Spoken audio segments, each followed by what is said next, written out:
tell you something, brother. We're a bunch of marks.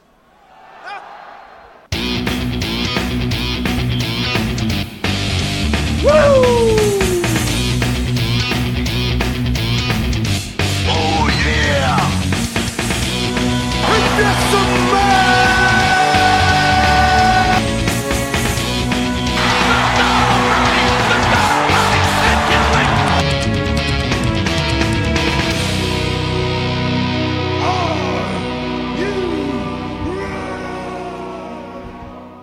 Welcome to Marks and Smarks. My name's Jose Sands. I'm here with Liz's boyfriend.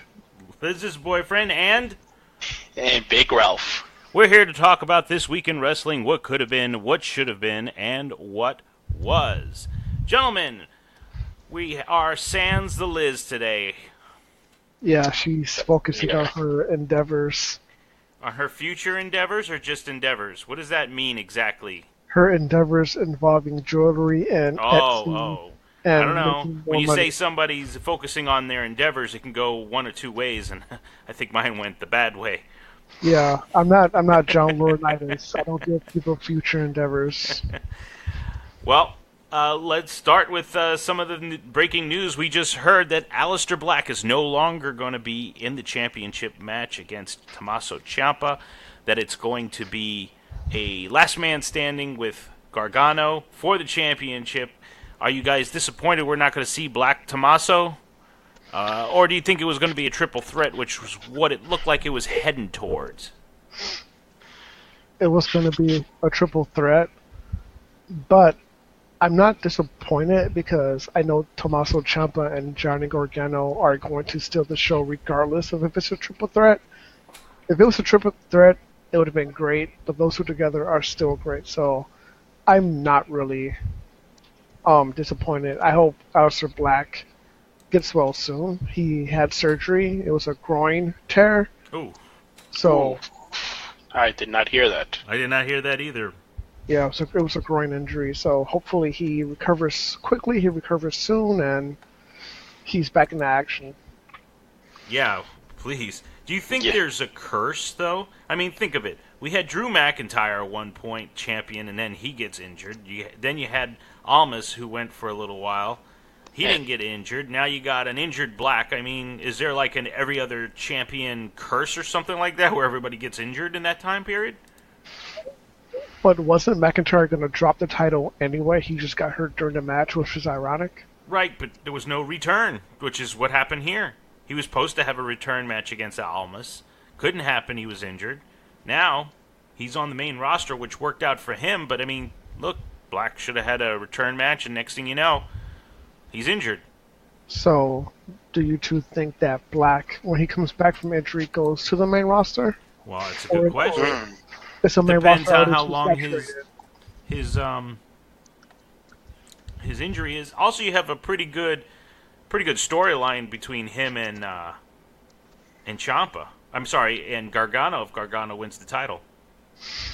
That's true, because their match did get interrupted last night by Ciampa, so we don't know who the better man was going to be. Right. I mean, the question is he ready for the main roster? Oh, what did you do, Ralph? You sound crystal clear. I didn't do anything. No, he sounded fine before we came on, so that's why I kind of went with it. Interesting. Oh, what was your question? I'm sorry. My question is, do you think his character is main roster ready? Who? Or Aleister? Black. I think it is. I just don't think the WWE audience will appreciate him as much as they should.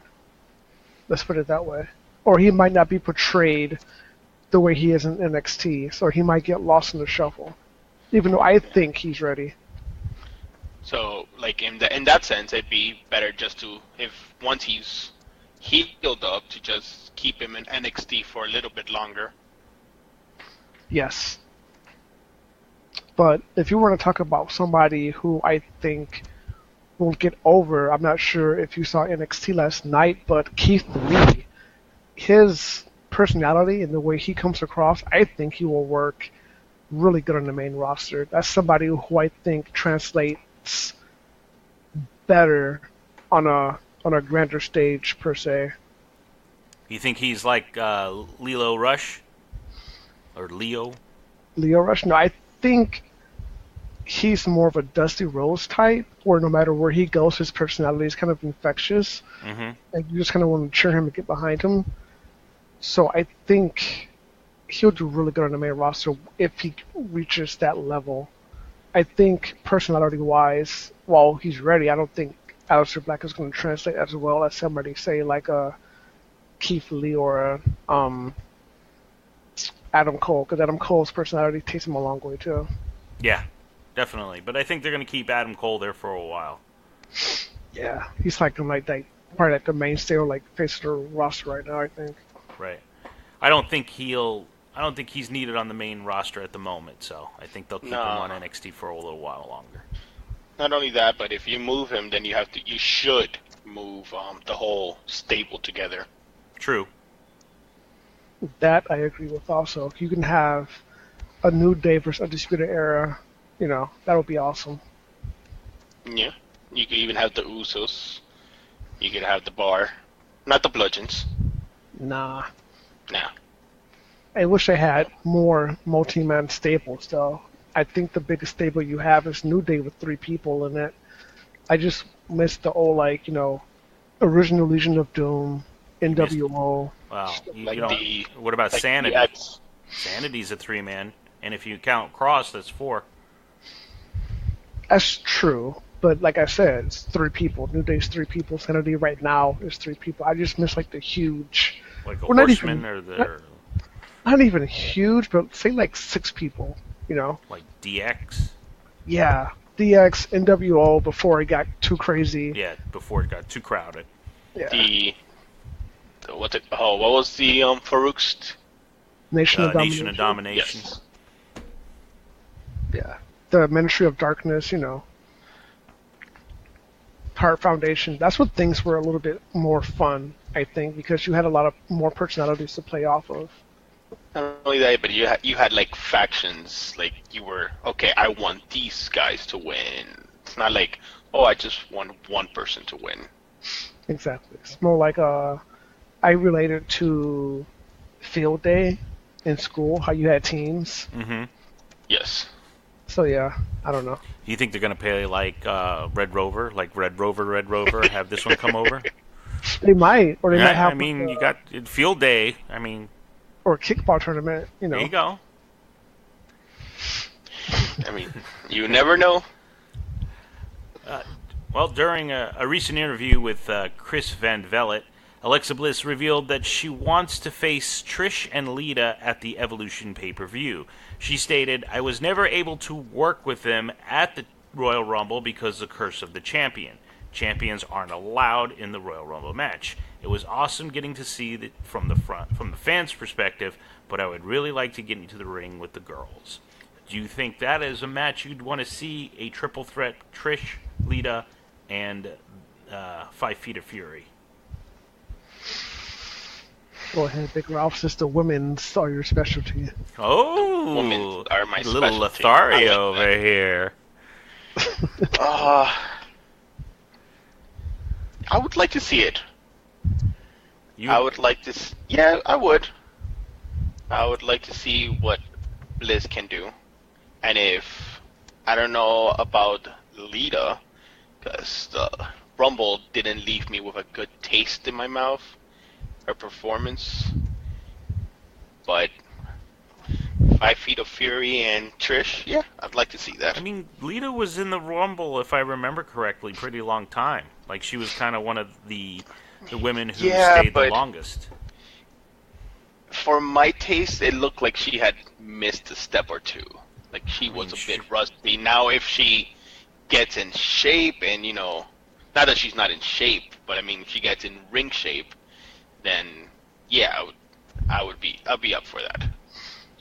She scares me because every time she does that moonsault, it looks like she's gonna land her head. Yeah. I was just like, please stop that. But as far as your question, I don't think Alexa is going to go into Evolution as the champion. I think Rousey takes it at SummerSlam. Interesting. Well, I mean, we got a prediction show coming up in a couple of weeks, so we'll see if you. And I don't know if that suggestion coming from you is really granted, because I mean, I can't remember what position you in the polls here in the points. I don't know who you're talking to. You're not talking to Hollywood. I don't know where he's at. You're talking to Liz's boyfriend right now. Oh, right, Liz's boyfriend. What's your name? I'm sorry. Is it called Whipped? My name is Luke. And my father is not Vader. Oh. Wait, is that too soon? I just realized he just passed away. I don't think anybody took it as that Vader, to be honest. But I mean, I took it as Star Wars. Star Wars Vader died in 1980 something, so I don't think that's too soon. Oh, wow! But I mean, you would be around for that because somebody here's a senior.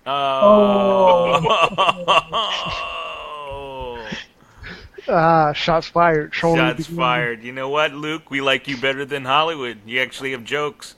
Oh, wow! I'll let him know. I'll tell him. Tell him I want Liz's boyfriend, not Hollywood. All right.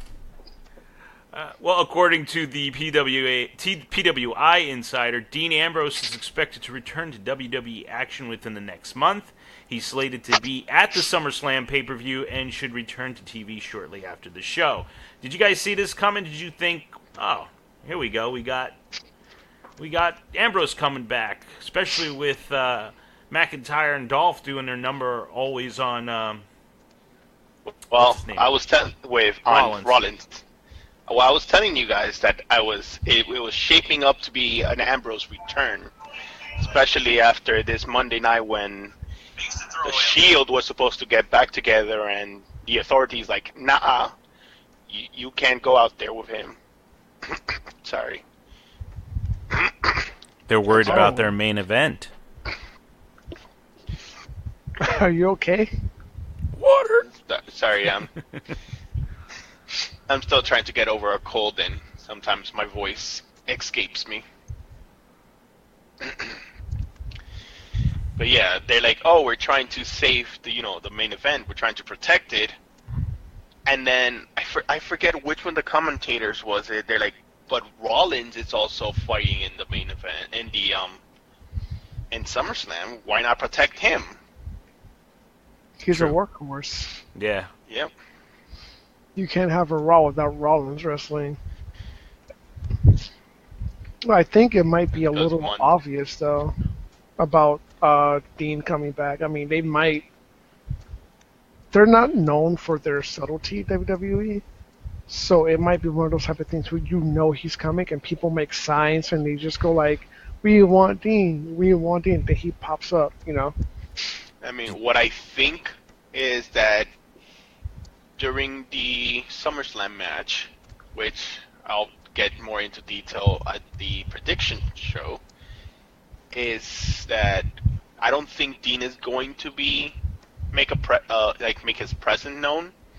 He's gonna come out during the next Monday. Does he go heel? That was my question. Do you think he goes heel? Not off the bat. I think he comes out and helps Rollins, and then maybe one or two shows later he goes heel. I think in order for him to go heel, though, Rollins would need to have the title, so he has to beat Dolph at SummerSlam. Because there's no reason for him to go heel if you get something out of it. No, you could have Rollins lose by shenanigans, and then you could have what's his name, Kurt Angle is like, oh no, because this was not a fair fight. Now you're gonna have a rematch on the following Monday against Rollins, and that's when he wins the title, and then Ambrose turns on him. Yeah, but same thing though. Like, no, yes, Rollins would have to have the championship. Yeah, because I don't see him turning heel if there's no prize, unless he goes straight to SmackDown or something. That would be interesting. Would be interesting. Yeah, what's the next topic? Alyssa's boyfriend is right, like, on the money. He's just like, okay, we're done with this. Let's go. Next. You know what? I've been told I talk over you guys, so I'm giving you your due. I jumped to the next subject too quickly, so I'm taking my time. Who's been spreading those lies? It was Hollywood, but Luke, we like Luke. Yeah, man, Cool Hand Luke. Cool Hand Luke.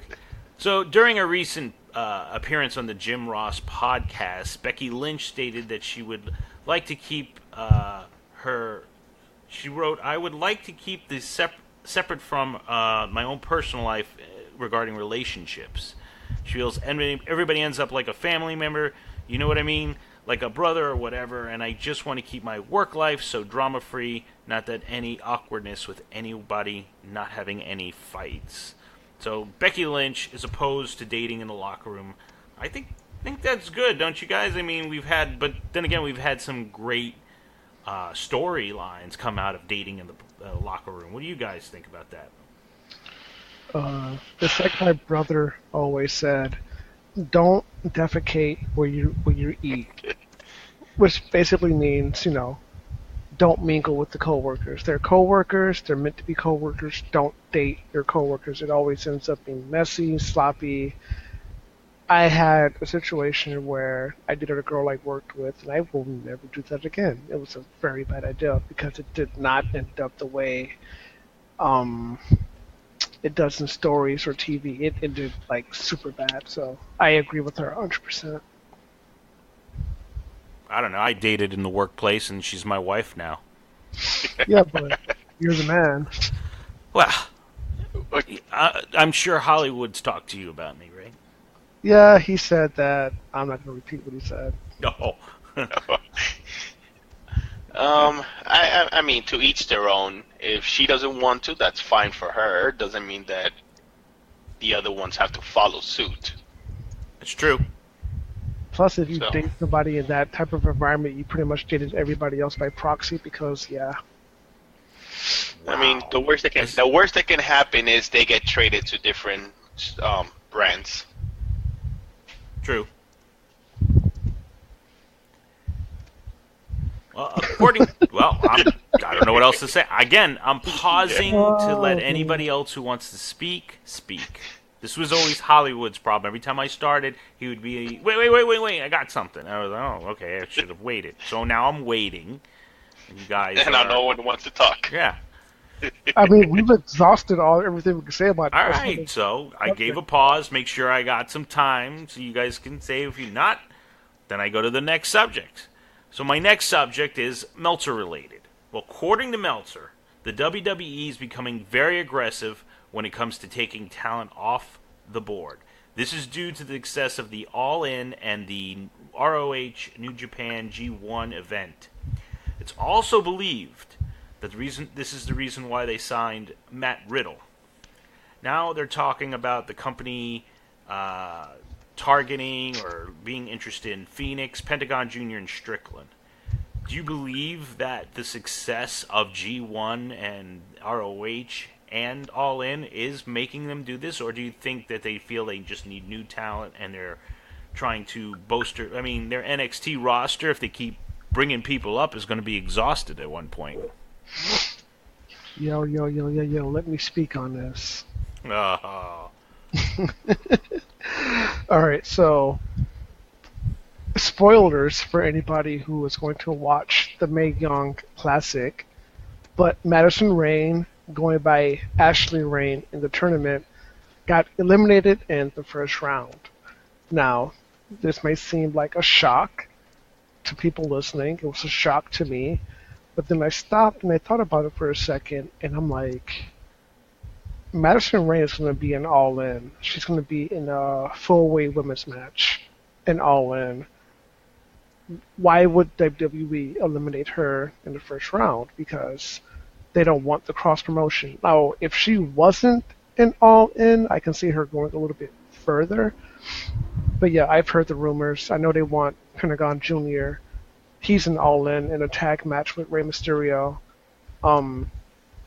Well, there's a name. I mean, think of it. Rey Mysterio is an All-In, and he's got a deal with WWE at the same time.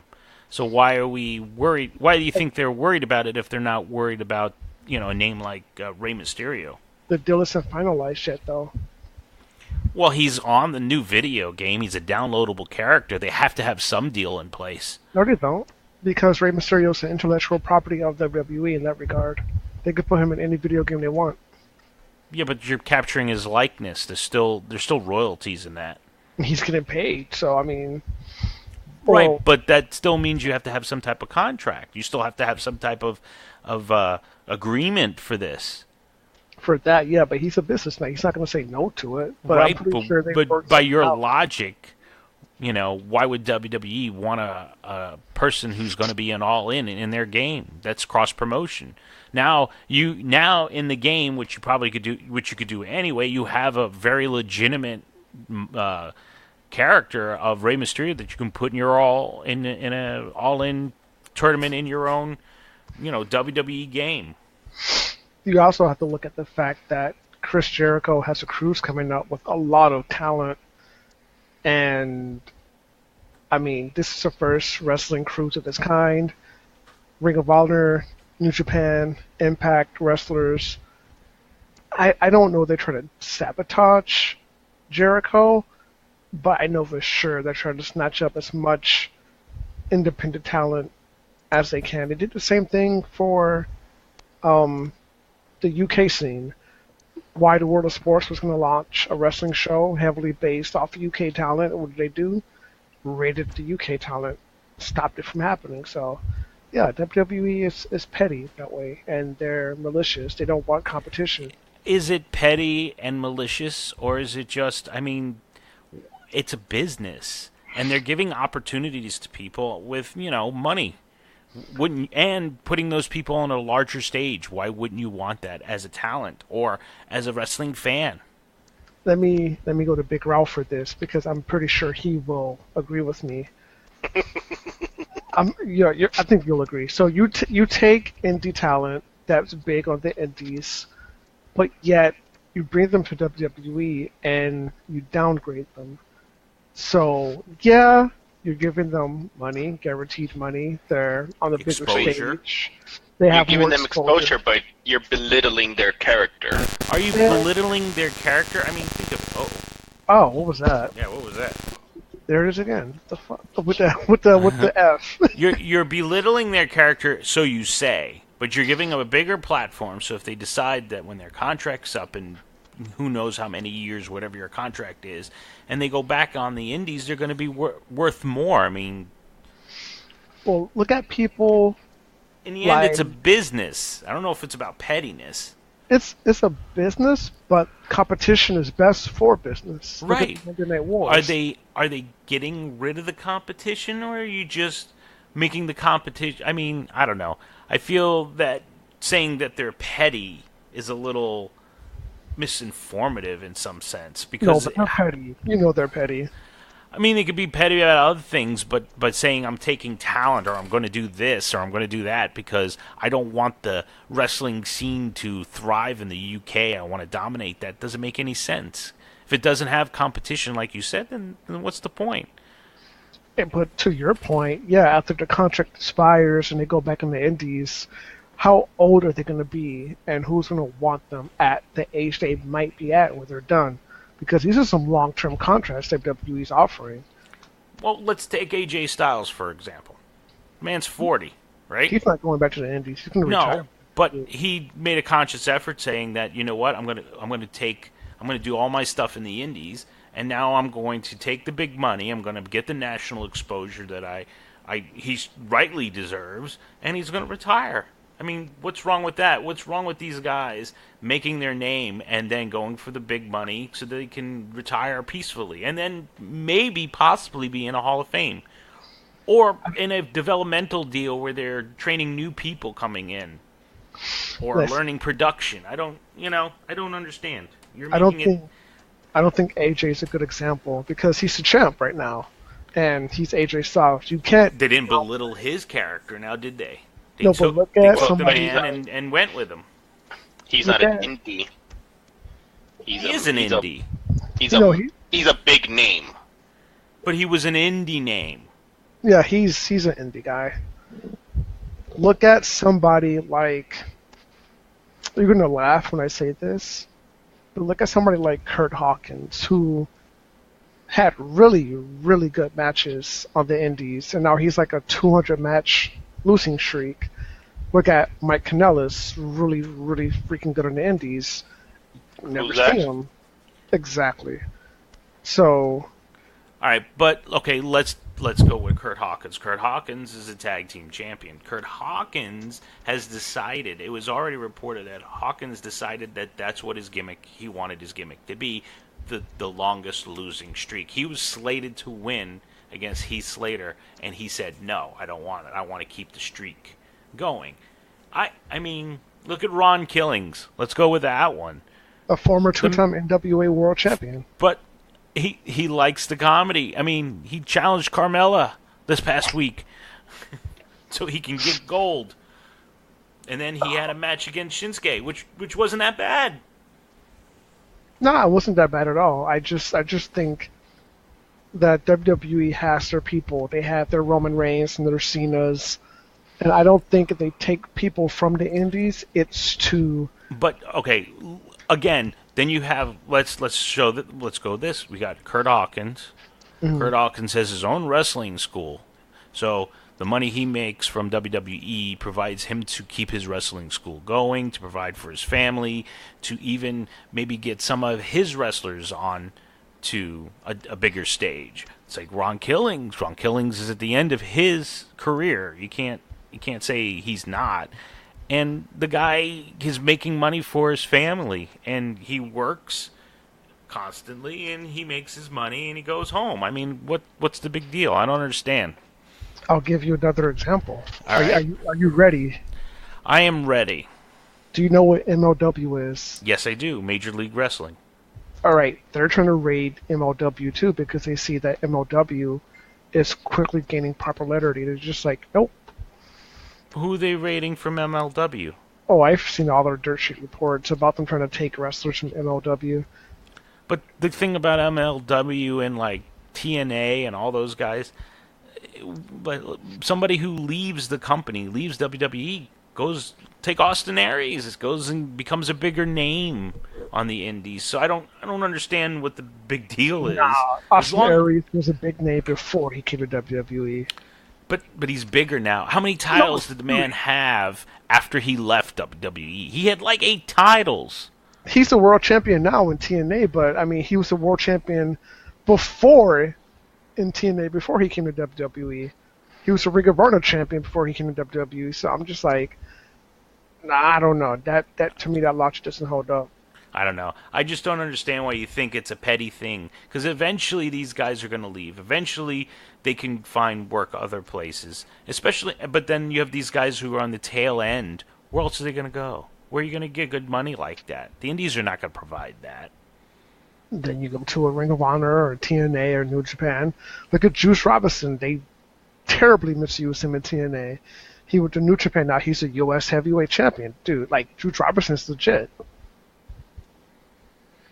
I think the only people that get a good rub by coming to WWE are people who were in WWE, left, and then came back, like an EC3, Drew McIntyre, people like that. But then again, they worked really hard, reinvented themselves, and made themselves legitimate. That logic doesn't make sense when you have an Adam Cole, a Bobby Fish, Kyle O'Reilly, Aleister Black. That doesn't make any sense.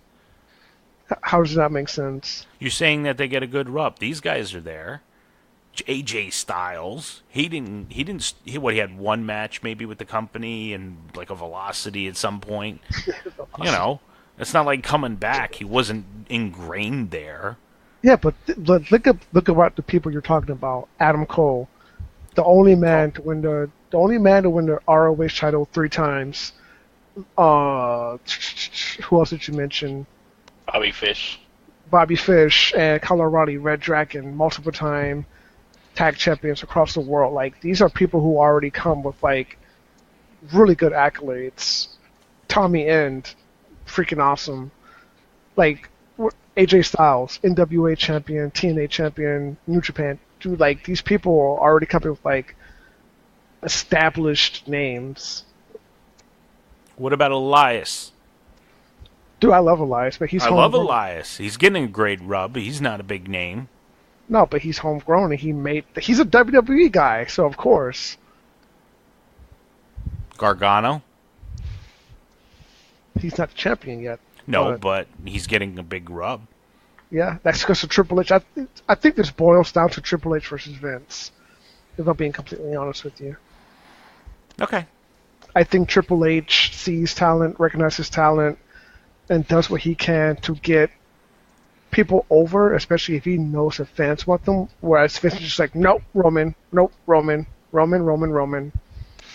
Okay, but again, we're not going to go on the whole Roman debate, but just because you don't like Roman Reigns, different podcast. Yeah, just because you don't like Roman Reigns doesn't mean a majority of people out there who watch WWE do not like Roman Reigns. Some of them really do.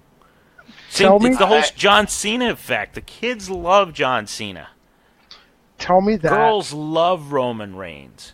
I want you to repeat that, and I want you to tell me the same thing after the SummerSlam main event where they get booted out of the building. I don't know. Well, recently Ross said that you shouldn't put them on last, so we'll see what happens. You shouldn't. I don't think you should. I think Samoa Joe AJ should be last, but... Yeah, I always think the WWE champion should be last, but I'm old school in that sense. You're old, definitely. I agree. Damn. This is payback. Marcus is feeding me lines. Hollywood. Hollywood's feeding you lines? Yeah. Well, I mean, something that is not traditional that we're going back on, that for us old-timers are not going to get used to. Hopefully it's going to be something that they keep up. But it looks like Renee Young will be stepping in commentary on Raw for Jonathan Coachman, who's going to be out. I don't know if any of you guys saw early editions of NXT, but Renee Young did a very good job. I was actually very happy hearing her voice on NXT commentary. I was kind of sad to hear that they didn't have her go to one of the main rosters, and I'm assuming she's going to be doing the Evolve pay-per-view. She's doing it with Beth Phoenix and Mauro Ranallo. Yeah, well, so she's in good hands. I mean, Mauro Ranallo. I mean, Beth Phoenix did pretty good, but I mean, you got him and her, and she's really good. So, do you think they should start like having Renee Young be on commentary? Yeah. Yeah, I watched those NXT shows with her on commentary, and she's actually really good. Very good at everything that she does. So if you've watched that sit down with Paul Heyman, Paul Heyman was like money, but that interview was freaking money, wasn't it? Yeah, and she was a big part of that. So yeah, I would love to see her more. Maybe she was big part, but damn, Paul Heyman, damn, that was awesome. Well, it's Paul Heyman. I understand, but he is money on the mic. Yeah, but that's emotional range there, man. He did some acting chops. That was pretty damn good. I enjoyed that. Yeah, Big Ralph. What did you think? I said it. No, but elaborate. No, that's as much as Big Ralph elaborates. What the hell, man? I'm Big giving Ralph is Big Ralph because he only talks in big words. No, but I'm giving you. I'm giving you time to shine. You know, I'm like. Big Ralph doesn't need to shine. This is Don Juan Ralph. Remember, he's all about the women's. The women's. Women's. Big Ralph is winning, so he doesn't have to shine. Ooh. Wow. Hey, tell Hollywood what he said. Tell Hollywood what he said. Okay. Hollywood's sipping his Mai Tai, just whatever. A Mai Tai? Yeah, Hollywood's he was a Guinness guy. Hollywood's fancy now. Yeah. You know how it is. We don't know how it is to be Hollywood. You can't know. No? Only Hollywood can know that. And the Liz. So, wait, there was another segment on Raw that I actually liked. What did you guys think of the Bobby Lashley, Elias. Now that we were talking about Elias segment, where Elias is doing another documentary, he's telling the guys to do all this stuff. I thought that was brilliant. I think Elias is brilliant. What do you guys think of that stuff? I thought it was hilarious. I ignored it. You can what now? I ignored it. Really? Yeah, I was like, eh. Huh.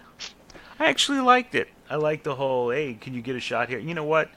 Just get me. I don't want these people. We'll CGI new people inside.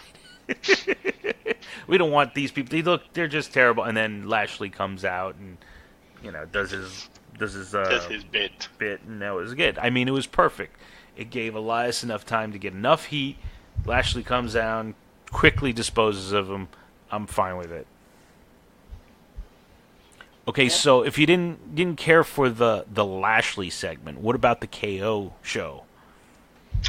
To be honest with you, the last part of Raw I saw,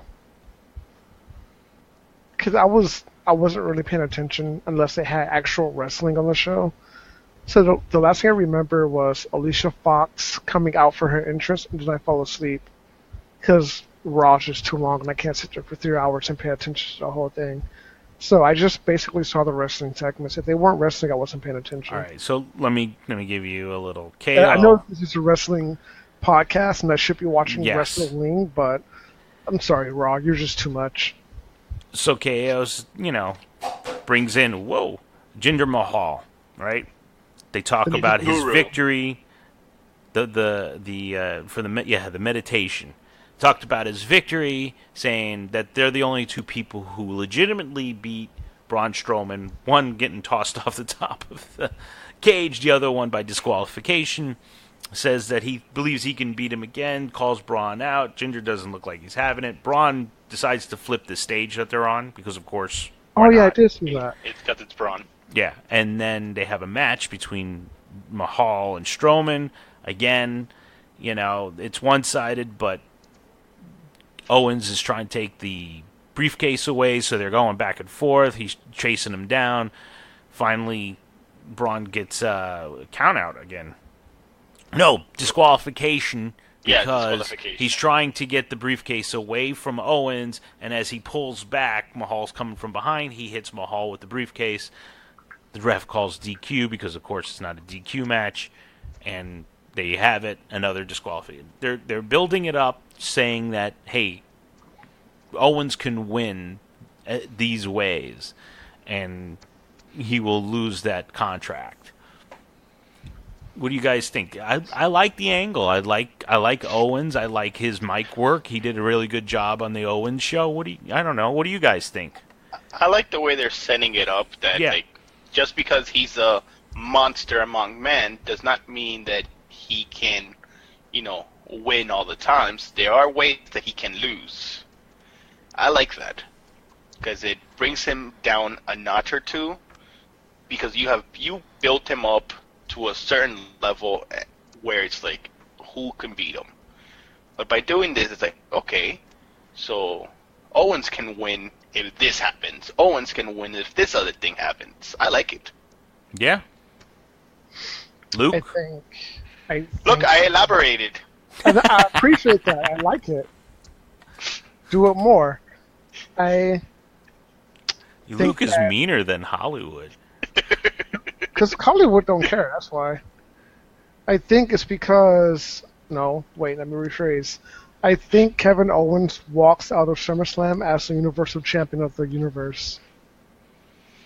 I think he beats Strowman, takes some Money in the Bank, because I don't think Strowman needs Money in the Bank to be who he is.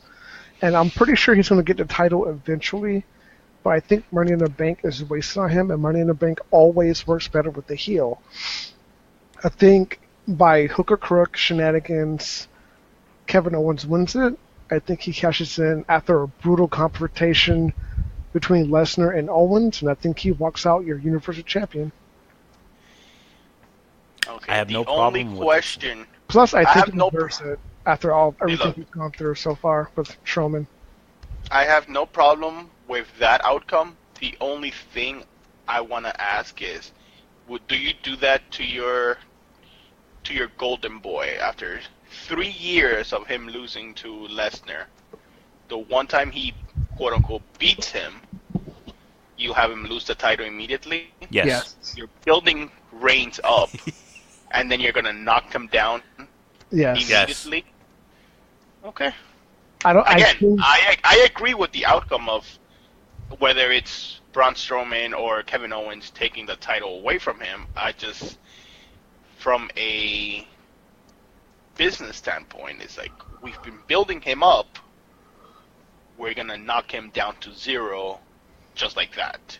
Now, not knock him down. If that causes him, well, you might as well. But if that causes him to go heel, then I like it. Hopefully he does go heel. Hopefully it's a double turn. Hopefully Kevin goes face and Roman goes heel.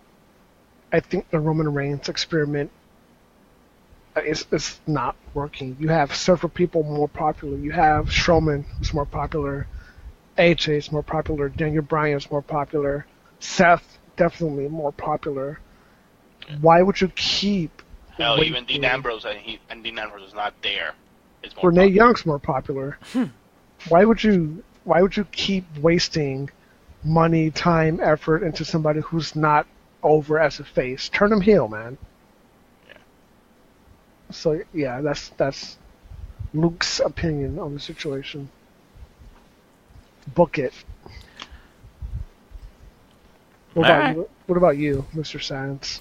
I'm all on board with that scenario. I think it's a great scenario. I agree. I agree with you 100%. Thank you. Let Roman win it, then let him lose it right in the same night.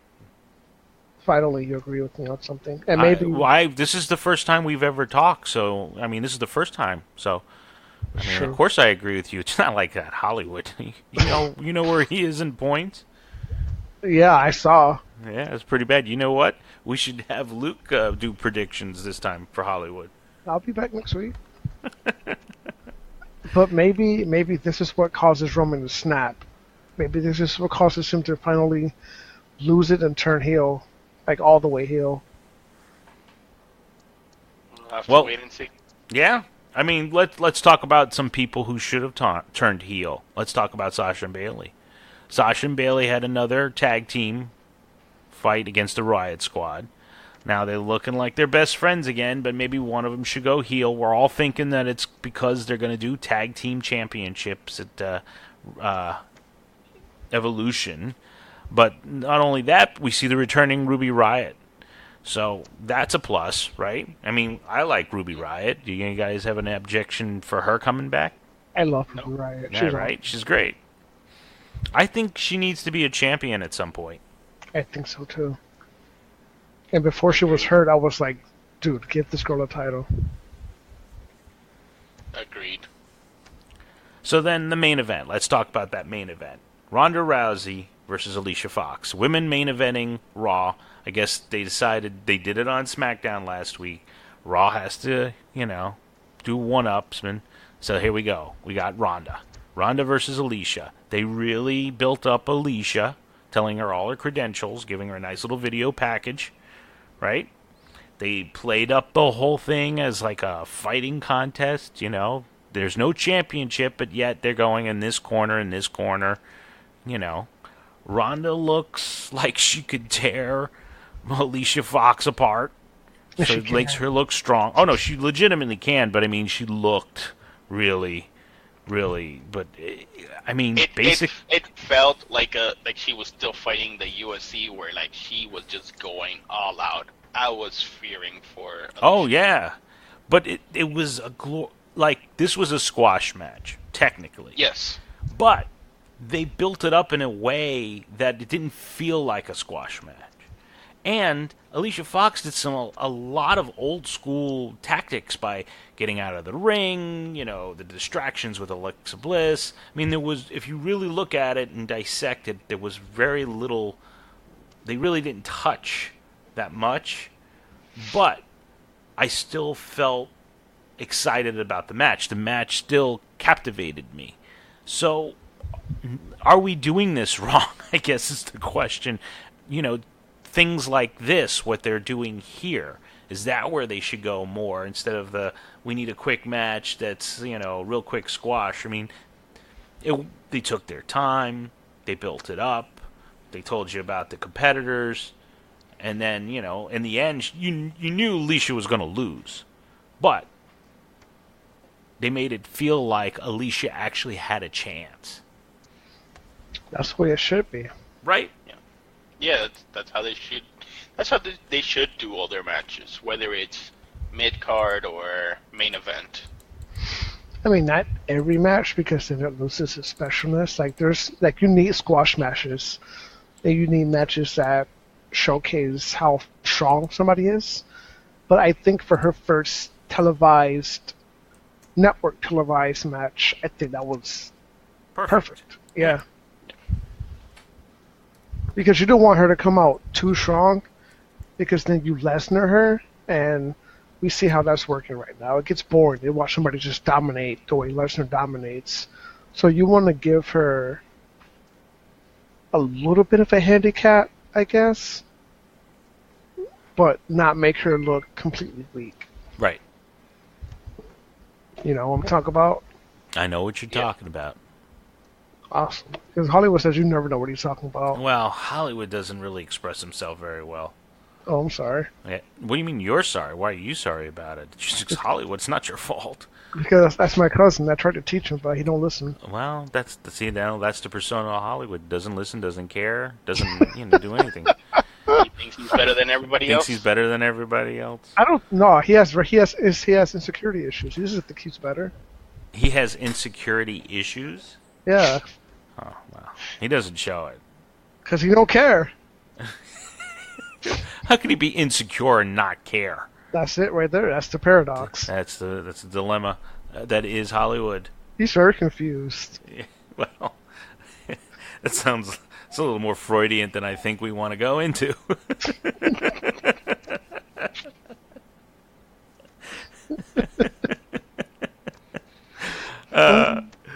Speaking of somebody who doesn't care, let's talk about Randy Orton. Randy Orton now does not care for his fans. He says, whoever you're cheering for, I'm going to knock him down. This week, or this time, his focus is on Jeff Hardy. You guys built him up. You guys think he's the best. I'm going to take his identity away. I'm going to get rid of your hero, and anybody you respect, I'm just going to tear down. I'm not going to play to you fans anymore. Now, we've seen Randy Orton, this Randy Orton. Of course, they're saying it's the most violent, it's the most this. We've seen Randy Orton like this. But the promo has been the best Randy Orton promo I've heard in a long time. What did you guys think? Or were you awake for this? I saw it. Okay. Did Big Ralph see it? Big Ralph saw it. Well, what are you thoughts? I was telling you, he is one of those guys that can bring back a little bit of the Attitude Era aggression. I liked his promo, though. I thought it was spot on. I like his inflection and the way he talks and how he takes his time. He really doesn't care. If you watch him, he's just like, I'm going to talk when I feel like talking, and if you don't like it, then boo me. I don't care. But like, it goes awesome. with the methodical nature of that character. He chooses his words. He takes his time. He tells you exactly what he's doing, and he relishes in each word that he's saying. This is what I'm going to do. Take your heroes. I'm going to make them this. I mean, it's very good. It reminds me of an old Arn Anderson promo where he made you believe that he was talking about, you know? Yeah. Well, actually, I don't, because I really don't know that many Arn Anderson promos. So I can't really agree or disagree with that. Remember, I wasn't a WCW guy, so. Well, that wasn't WCW. Well, NWA, WCW. I'm watching them though. I'm trying to watch the old stuff. Try to get used to. I appreciate that. I am. I'm trying. Ooh. Okay. Tell Hollywood to stop playing around. Another promo that came out was the AJ Styles promo, which he's pretty much rebutting against Samoa Joe about him and his kids and everything. It was a good AJ Styles promo, but I felt like it was all over the place in a sense. Like, say, how could you say that about my? It started off good, but then he was like, I love my kids and this and that. So he almost validated in some way what Samoa Joe was saying. Yeah, AJ's not known for his mic skills. But it was a good, the intentions, the inflections, what he felt, the way his demeanor was, everything was very good. But the promo itself seemed like, how could you say that about me? I'm a good father, but even though I'm not around all the time. It's like, I'm a good father, but I'm away all the time. Yeah, I'm away, so the times that I'm here, like the one day out of the 365 days, I'm the good father. I think if AJ wasn't as scripted as he would be a lot better, because I've seen some of his promos in other promotions, especially in New Japan, where he could just be himself. And dude, he cut some awesome promos. And you know who else has really good mic skills, but you don't see them, is Carl Anderson. Carl Anderson was pretty much the mouthpiece of the Bullet Club in New Japan, and he cut some really great promos, but they don't let him talk as much as New Japan did. So I don't know. I think he's wasted. I could see that. I could see where Carl Anderson talks a good talk, but like you said, it's being wasted. Or maybe it's not needed at this point. They have so many other things going on that, you don't need that guy yet. Maybe you need him down the line. I know. He's a machine gun. So, let's talk about Billy Kay, Peyton Royce fighting Flair, and Lynch. Cher Madonna? Cher and Madonna. So, we had the Iconics come out to a big pop, to only later get booed and tell they were boring. Don't understand that. Match was great. Love Billy Kay. Love Peyton Royce. Love the Iconics. Shows a win for Flair and Lynch. Trying to see if they're going to have this, but I like the little dig at the end. It says, are we good? Yeah, of course we're good, but later on we're not going to be good. So we're still friends? Yeah, we're not Sasha and Bailey. It was like, yes. They just threw shade at their own friends. I love that dig. Right? I thought it was hilarious. But I like the way this story is going. Do you think that they turn Lynch? I think they turn Charlotte. You keep saying that, but Charlotte's got a big pop, and it looks like Lynch would be the logic one to have turn. Nah, she's a sympathetic babyface. People love Becky Lynch a lot more than they like Charlotte. I think what Bayley could have been, as far as a babyface goes, I think that is what Becky Lynch is, and it happened organically. It wasn't forced. It wasn't pushed. But when Becky cuts her promos, her facial expressions, she takes you along for the ride, and you believe it. Like you genuinely believe what you're seeing. You don't feel like you're getting worked. With everybody else, it feels like you're getting worked. So I think she stays babyface, and I think Charlotte turns heel. All right. And speaking of the Iconics, I don't know what it is, but it feels like something is missing. Because in NXT, that gimmick worked really well. But on the main roster, it feels like something isn't clicking the way it did at NXT. I don't know if it's a smaller crowd or they have more time to do what they wanted to do, but I don't know. I love the Iconics. I just don't think it's translating well for whatever reason. I think it's translating fine. Yeah? I mean, I think they're funny. I do too. I just wish the crowd would... I don't know. You know. Maybe it's the crowd, because the crowd doesn't seem to be into it as much as they should. Maybe they need more time. I don't know. Maybe they haven't established themselves. They're pretty much glorified squash people too. Could you know what it is? In NXT, they actually wrestled and they were taken as a threat. Granted, you had a smaller women's roster, but they were actually given time to wrestle, show what they could do in the ring. And when they wrestled, it looked like they were legitimate wrestlers. Like they posed a threat to whoever they were in the ring with. They don't get that on the main roster. Like you said, they're like glorified squashers. I know, but I think you got to give them time. They're still new. You still have a lot of other stories going on. You have your four horsewomen still there, and the main focus of, you got a lot of Alexa Bliss is killing it. I think when you get down to it, you can eventually slide them in. And they can be top stars. I mean, you got Ruby Riott, we just talked about being a contender for it. I can see one of the Iconics having the belt. You know, you just got to get them out of the storylines they're in, and then kind of build up the new people. I have a question for you and Big Ralph. All right. This comes from Hollywood. Oh well, Ralph, are we taking any questions from Hollywood? Well, it's Luke saying them, so why not? All right, fine. All right, Hollywood wants to know if Shayna Baszler loses the NXT Women's title, do you think she comes up to the main roster? He wants to know, do you guys think she's ready? You know what? The only I don't want to make this sound bad. The only good match I've liked for Shayna Baszler was the one against Toni Storm. Not the one with Ember Moon? There was, but I guess there was one. There was one or two for Ember Moon, but after Ember Moon and that, I didn't like any of the other ones. Interesting.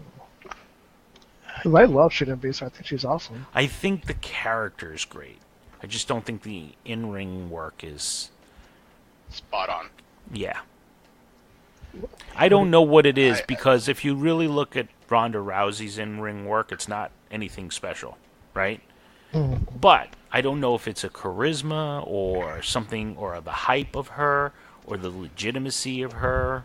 I think it's the charisma. I think it's with Ronda, she can go from happy-go-lucky to, this mean, vicious personality in like the blink of an eye. With Baszler so far, she's always that just mean all the time. That's I like that part. I like the character. I just need her to be a little more crisp. I don't know. I don't know. For me, it's not as even though it's a mean personality, it's not as inviting as when Ronda does it, or when other heels do it. It's just, there's something missing for me from her personality. I think, as far as Shayna goes, I think she has to be in there with the right person. I don't think she's the ring general that carries the match. I think she needs somebody to lead her. Right. And then if she has that, she can put on a great match. I don't think she is the leader, though. Well, I didn't see I didn't see the finals of last year's Mae Young. So she's going to fight the Yacht Princess. Yes. But the match did they have a good match at Mae Young? Oh, yeah. That was probably the best match of the whole tournament. All right. So I guess, and again, like I said, I didn't see that match, so I can't comment.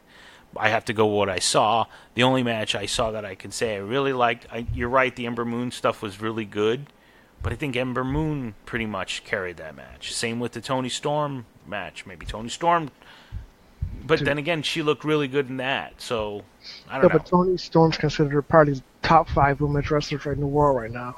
All right. Maybe it's the Aussie connection. I don't know, because Toni Storm is, and she's young. I think she can be the face of your women's division. Mm-hmm. I think she can carry any women's division that they put her on. They just got to sign her. See, I only seen the one match. I can't say anything. But I mean, okay, so you got Shayna Baszler. You guys saw, I don't know if you guys saw it, but did you see Lana versus Zelina? Which one? Yes. The first the one or the one second? that happened this past week. Well, they had 2. Yes. I saw it. They didn't have 2. They had one last week and they had one this week. This past week. This week. Did you see this week's one? Yeah. Yes. I think that those two have very good chemistry. Right? Yes. Lana seems to be getting better. No, she doesn't. I think she does. I think so too. You're nice. I don't know. I know Selena's can wrestle, but she's a former women's champion, for crying out loud. But Lana, nah. From where Lana started to where she is now, she has gotten better. Or is Lana just going off charisma too? I think she's going off Lana Day charisma. I think she's only benefiting because Rusev is Rusev Day. Well, I don't know. I thought she looked pretty good. I've thought in the past that Lana didn't, you could tell the difference. But I don't know if it's Zelina who is doing the ring general part of it, and she's the one, being in charge of that match, but I actually like Lana. I think Lana's doing a great job. It looks like every week she looks like she's getting a little bit better, a little bit better. Maybe. I don't know. I just don't care for her that much. All right, well, Vega won again. As she should. Because, what's his name? English got involved. The pale one. The what? The pale one. Oh, yeah. The pale one. He is. He's pretty pale. You know? Right. I don't know who's paler, though, him or Sheamus. I think it's a tie. I think Sheamus is. Could be because his hair's red. Yeah. Kind of. Well, no, you have something bright like that, a bright color, and then the pale makes it look paler, where Aiden English is, doesn't have any hair. But I have to say, Aiden English looks really ripped. No, I didn't. Remember when we saw him in person? I was like, dude, this dude's a lot bigger than you think he is. Yeah. So another segment that came up on SmackDown this week that was spot on. It seems like SmackDown had the A+ promos of the week. Was the Saxton interview with The Miz, where he was on video screen, on location, yada, yada, yada, which Saxton, does his little bit, Miz goes off, and then all of a sudden, I think he's impersonating Daniel Bryan, and then all of a sudden Daniel Bryan comes storming into the room and starts giving him the beatdown. Did you guys like that? I mean, do you think that Bryan's popularity is up there, or do you think it's just he's not as popular as he was, and you need him and Miz to have that confrontation to make it a little more? I don't think he's being. I don't think he was being used right before this, but now that he's in this feud, I can get behind it. Big Ralph? I'm unsure, honestly. Huh. I don't. Yeah. I don't know. Oh man. I wasn't hyped when he was going against the departed Big Cass. I could get behind him and The Miz, because I do like The Miz as a heel. So, I will reserve my judgment until I see their first match. All right. I'm okay with that. I think that might potentially steal the show. I do too. I will have to agree with you. People don't give Miz the credit he deserves as far as an in-ring talent. And I know Daniel Bryan can have a match with a broomstick, so I'm pretty sure those two are going to put on a spectacular show. It's either that one or Rollins. Rollins and Ziggler. Rollins and Ziggler. I'm calling it right now. Match of the weekend is going to be Gargano and Ciampa again. I mean, I don't have Think I so? could see that. Either that or AJ and Samoa Joe. That's a good one. Yeah. Well, you know what the match of this week was between SmackDown and Raw? I could already call the worst match of the weekend. Oh, what was that? The worst match of that weekend is going to be Roman Reigns and Brock Lesnar. Oh, of that weekend. What about you know what the best match of this weekend was? Or this week was? Or this week for Raw and SmackDown Live? Whoever that dog is barking at in the background, that was the best match. That was the best match. Nope. It was the New Day versus The Bar. Best match, hands down, that happened on WWE programming. Interesting. The only thing that kind of upsets me about it is that the New Day won. And it's not saying that I don't like the New Day, but I feel that we already saw the Bludgeon Brothers versus the New Day. It would have been neat to see The Bar versus the Bludgeon Brothers. I will have to agree with you on that. Last week I said I wanted The Bar Me too. to win it, because I would like to see... I think that The Bar had a better chance against the Bludgeon Brothers than the New Day did. I have to agree as well. I think the physicality in that match would be something spectacular. I just hope they don't make it lying? another. I wasn't laughing. No, I but was, because it sounded like. I have to just say, Luke sounds so much more civilized than Hollywood. He speaks better. It was just. I don't know.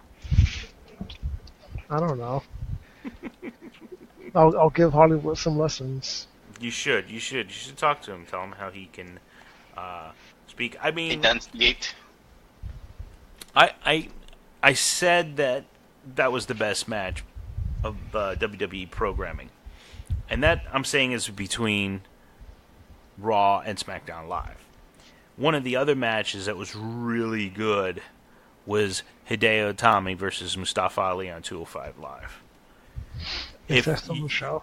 Huh? Is that still the show? Okay. Hollywood. I don't know about you, Luke, but Hollywood always told me that there is a Hideo Itami that's supposedly very vicious. Yes. If you could talk to Hollywood for me, tell him that Hideo Itami in this match looked as vicious as you could believe. The way the match ended was pretty much. It looked like, and this is Mustafa Ali playing it off really well, but it looked like he beat the living crap out of Mustafa Ali to the point where he was like out like a light, like unconscious, but with his awake, unconscious. Did somebody go to sleep? No, he kicked him like almost like that Almas kick. When he hit Johnny Gargano that one time on the ring post, and then like he hit him 3 times with those running drop kicks in the middle. Oh, 3 times, and then he got the victory. But then after that, he just walked away, and everybody went to attend. It looked so legitimate. And they were hitting each other. I mean, it was a great match. You need tell Hollywood he needs to watch that match. If I remember correctly, it was Daniel Bryan, and Daniel Bryan said that the hardest he's ever been hit was by Kenta at the time, one of his kicks. And I was just like, ooh, for Daniel Bryan to say that, yeah. Yeah, he kicked. Okay, so you know how Tommy does those running kicks, right? Yes. He pretty much did that kick on the apron to the ring post. Ooh. And it just looked brutal. And then he puts him in like, what do you call it? Where they hook the legs and they hold him. He's upside down? Tree of Woe? Tree of Woe. He puts him in that and then running drop kicks him 3 times. That's the finish. The delayed drop kick? The one where he goes from the corner and then he just kind of like floats. Yeah, delayed drop kick. Yeah. And he did it 3 times and then he takes him out of the Tree of Woe and pins him. But that was the end. Like, legitimate, end. The rest of the match between the two, it was great. I'll need to watch this. You need to watch that. I will watch it. As a matter of fact, I'll make it my homework. Now, I didn't get a chance to see anything on NXT, so I can't comment on NXT. Did any of you guys see NXT? Not this time around. Here is the Cool Hand Luke's NXT review. Oh! Alright, so Uh-huh. Keith Lee made his debut. Oh, that's right. I talked about him earlier. He's very charismatic. Uh-huh. He used to play football, 320, and he was doing stuff like drop kicks, leapfrogs. He's one of those big, agile people, like bigger than Kevin Owens, but just as agile. And his personality, like, it pops off the screen. Like, you watch this guy, like, it's legit. Like, you think, like, this guy is ready for the main roster right now. Like, that's how good he is. He beat, who did he beat? I think he beat some jobber. Yeah, he beat some jobber. It was supposed to be Ricochet coming out for a match. What are you whispering for? He got jumped because I'm talking. He got jumped by Undisputed Era before the match. The match never started. Velveteen Dream and EC3 had a poolside segment. Velveteen Dream ended up in a pool. Tayana, I don't know how to pronounce her name. I think it's like Tayana Conti versus Vanessa Bourne for the last spot in the Mae Young Classic. Tayana Conti won that. That was another match. Nikki Cross just mutilated this one girl pretty bad. Mick Foley Jr. beat some other jobber. And I think that's it. Well, let me tell you. Oh, and Gargano versus Tommy and damn it, not Tommy and Aleister Black. Aleister Black ended in a no contest when Ciampa jumped them both, and they all ended up in a three-way fight. Rico came out, said triple threat match for NXT Brooklyn. So yeah, that was my NXT recap. It was a good recap. You do better. I mean, can you have you? No, because I live in parts unknown, so it's kind of hard for me to get here sometimes. Well, that was the wrestling. That was the shows of the week. You got Raw, SmackDown, NXT, and 205 Live. Some of the best matches were on SmackDown and 205 Live. If you have any comments, maybe you think there was a better match out there that we didn't say, let us know on our Twitter, our Instagram, and our Facebook page under Marks and Smarks. Hold on. Or you Geekly, either one. Hold on, we're going to pause. So for the past couple of weeks, we've had a Mark come and talk about what they thought about a wrestling match. Last week, it was the Liz. The last 2 weeks, it was the Liz. She talked about, last week she talked about Randy Savage and Ricky Steamboat. This week she wasn't available. She's doing things, as was said at the beginning of the podcast, so we decided to do a match of the week. But instead of doing the old school match of the week, it was decided that we should do a match that was the best match of this week. Now, we talked about Cesaro and Sheamus versus The New Day. We talked about Mustafa Ali and, who did I say, Hideo Itami on 205 Live. Two great matches, but I think the best match of the week, and you guys can tell me what you think, was Okada versus at New Japan G1 Classic 28. Day 15 or tag 15, whichever you want to say. That match at New Japan I thought was great. It was the first time I'm seeing Okada in the new digs with the red hair and the pants. The story is that last year it was Evil who took him out of the competition in G1. Now this year, if he would have lost this one, he would have been out of the competition again. He wins. I don't know the new character that Okada's doing. I don't know if you could talk to Hollywood, because I know he watches this a little more regularly than I do. Tells me what he thinks about it. Is this a character change for him? What's going on with him? Is it just that he's having fun now that he doesn't have the belt? After he lost the title to Kenny Omega, he kind of broke, I guess. Okay. So he's more of a joke character, and he's trying to find his way again. He's trying to find his way back to being the old Okada that we knew, but that's why he dyed his hair, changed his music up a little bit, and while he's coming out to, you know how the Okada dollars used to fall from the ceiling? Now he comes out with balloons, like balloon animals and stuff. So I didn't get the entrances, so. Because I watched it on New Japan World, and I saw all the entrances. I saw it on Daily Motion, so I did not see the entrances. Evil came out looking like a Shinigami. He came out with like a mask and a scythe, like the Grim Reaper. Okada came out as you just heard me describe. So. Mm-hmm. Now we've always debated about how New Japan kind of sticks with the rules and all that. Literally, Evil puts Okada's head in a chair and hits him against the ring post, and yet he didn't get disqualified. Is there no disqualification in these matches? It's the referee's discretion. Ah. Like if you saw he used red shoes to set up a magic killer. Yeah, magic killer, yeah. And so it's always at the referee's discretion. A match like that, the referee's going to allow it. Right. Yeah, a little bit more leniency. I like that, though. Yeah. No, well, that's the old school Raw. The old school Attitude Era stuff. Yeah. You know? It was always, you hear the commentators say, well, you know, these two, they need to get this out. The referee's going to let that go. Yeah, pretty much.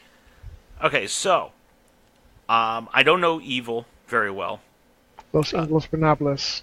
Yeah, I don't know the character very well, but I have to say, he has some hits and that just makes you feel like he's really beating the crap out of these guys. Yeah, he's really good.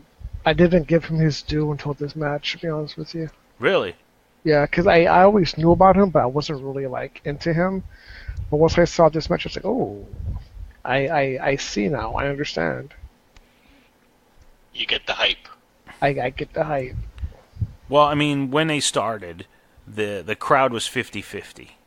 Okada got cheers and Evil got cheers. So he's pretty popular. But just his strikes are just crazy, and the finish that they did, where they're doing each other's moves and that you're trying to hit it. I mean, the ending was great. Everything was great. I enjoyed it a lot. I mean, the way the school of New Japan is that they build everything up slowly. You start slow, and then you end strong. So, I mean, do you guys disagree? Agree? Did you like this match? Did you not like this match? I like the match. Go ahead. Go ahead. I don't know if you two agree with me, but it kind of felt like an old school match where the heel will get a lot of the offense in, and you really think he's going to beat the face. And then the face kind of like hulks up, or like Cena's up, and then hits some moves, and then ends up... It reminded me of like a classic heel face match, where the face ends up winning. Where the heel has the upper hand for the most part, and then at the end it's like, no, I'm the face, so I'm gonna win. Yep. Yeah. I'm not sure if you agree, Mr. Sands. No, I agree. I told you I thought it was... And the physicality and everything was spot on. Like when you watch New Japan, when they hit each other, you think, damn, they hit each other for real. Well, even the selling, when they sell, they go down and it looks like, damn, like they're out of it. Like, I don't know. Like you said, it legitimately looks like they're hurting each other. Yeah, because they sell a lot more than WWE does, so you kind of like buy into it a little bit more. But you think that sometimes I think that also takes momentum out of their matches. You don't think that happens? Nah. You don't think that if they sell one like too long, that the momentum of your excitement? But then again, I guess it doesn't, because in the end they go home pretty quick. If you want to see an example of overselling, Hogan versus Michaels. Ugh, yes, we know the Hogan versus Michaels, but that's Michaels being a prick. Oh man, that was awesome though. Yeah. Just look at The Rock taking any move. The stunner specifically. The stunner sells, yeah. But I meant overselling as in not in a dramatic, like, cartoonish way, which those were. I'm talking about just taking so much time to make it like this kick was that hard. Because if it was that hard, then you shouldn't be getting up anyway. I've been kicked pretty hard before, and yeah, sometimes it's rough. Yeah. And sometimes they take a hit, and then they just, and they hit it back. And then, I mean, it's good stuff. I really liked it. If you have a chance, you got to go see New Japan G1 28, Tag 15, Okada versus Evil. I saw it on Daily Motion. Hollywood has a New Japan account that he watched it, or Luke watched it off of. Luke watched it off of Hollywood's account. Hollywood's account. Don't let anybody know, because Hollywood can get in trouble. No, he all right. Yeah. I don't know. I have nothing more to say about this match. I just enjoyed it a lot. Yeah, and since you guys did not see since you guys didn't see the Hideo Itami Mustafa Ali match, I was going to ask if you thought which one was better, but obviously you guys didn't see it, so I can't ask that question. Different types of matches, different types of scenarios, so I don't know which one's better. I think they're both equal in that sense. Silence. So, yeah, because you guys didn't see it. All right. Yeah, I'd have nothing to compare it to. All right, so that was the match of the week. Let us know what you think. We're part of the Unique Geek Network. That's YouGeekly. That's UGEEKLY. You can find us on that website of the same name, ugeekly.com. You also can find us on all social media outlets under Marks and Smarks. Under Salty. Under Salty. That's it for the show. Let us know what you like. We're on Podbean, Apple Podcasts. Leave us a 5-star rating or a comment. My name's Jose Sands. I'm here with Liz's boyfriend. and Big Ralph. Don Juan Ralph, because he's about the women's. He's all about the women's. All about the women's. Saying, see you next time. Good night. Hold on. Don't stop yet. Okay. I got something for you. Oh, gosh. I'm scared.